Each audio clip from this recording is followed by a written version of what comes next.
Olá, vamos conversar hoje sobre uma mudança que, olha, é gigantesca para a educação brasileira. A gênese e agora a implementação obrigatória da BNCC Computação. Bom, para a gente entender bem essa história, nosso papo vai passar por alguns pontos-chave. A gente começa pela data limite, que é super crítica. Depois vamos mergulhar na filosofia por trás dessa mudança, entender o histórico das leis, ver como a computação funciona na prática e, por fim, fechar com um guia de próximos passos para os gestores. Então, vamos direto ao ponto mais urgente, porque, no fim das contas, tudo gira em torno de uma data. E essa data, ela não tem negociação. Olha só, o prazo final é fevereiro de 2026. A partir daí, não tem mais volta. A implementação da BNCC Computação passa a ser obrigatória em todas, eu digo todas as redes de ensino do Brasil. Isso já está estabelecido pelo Conselho Nacional de Educação. E agora vem um ponto que talvez seja o mais crítico para a gestão. Isso não é só uma recomendação pedagógica, sabe? Uma resolução de 2025 amarra tudo. A adequação curricular à BNCC Computação virou uma condicionalidade para receber a verba federal do Fundeb. Ou seja, não é mais uma escolha, mas sim uma exigência fiscal e pedagógica. Mas, afinal, o que essa nova estrutura propõe de tão diferente? Qual é a filosofia por trás dela? A verdade é que se trata de uma virada de chave, uma mudança bem profunda na nossa maneira de pensar a educação digital.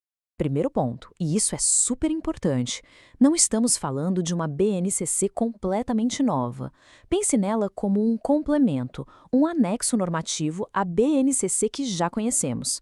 O objetivo dela é especificar, detalhar quais são as competências e habilidades essenciais do pensamento científico computacional. E essa imagem aqui resume tudo perfeitamente. É a grande virada de chave. A gente sai de um modelo em que o estudante é só um consumidor passivo de tecnologia para um novo cenário. Um cenário onde ele se torna um autor consciente, alguém que produz artefatos digitais, que entende as engrenagens por trás do mundo digital e consegue de fato intervir nele.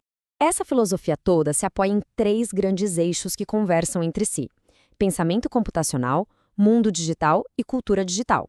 Juntos, eles garantem uma abordagem mais completa e crítica da tecnologia.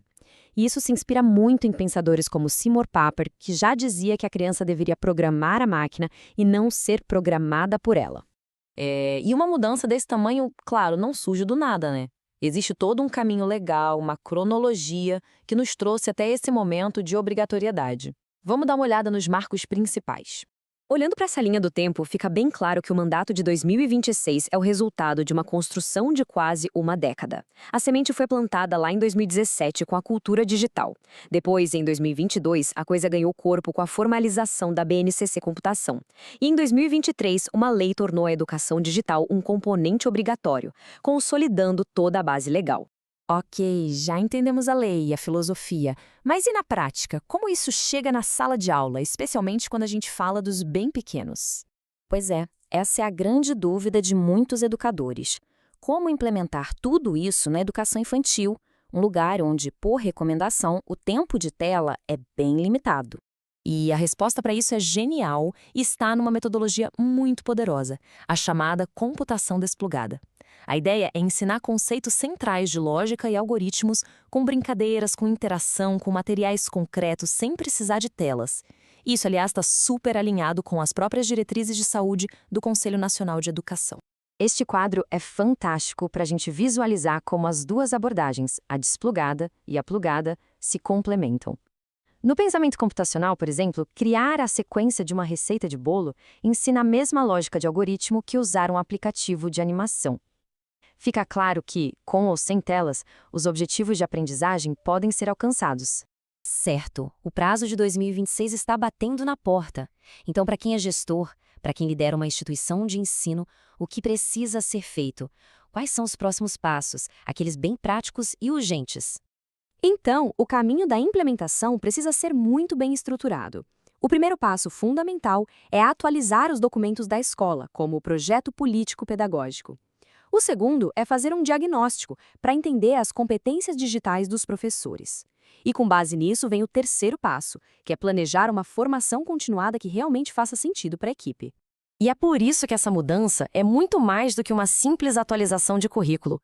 No fundo, é um movimento estratégico. É a base que a gente precisa para construir uma nação com soberania tecnológica, com cidadãos capazes de auditar a inteligência artificial e construir o futuro da ciência brasileira.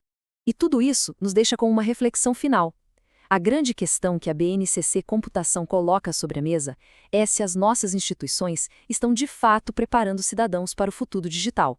Ou será que estamos apenas preparando para o presente digital?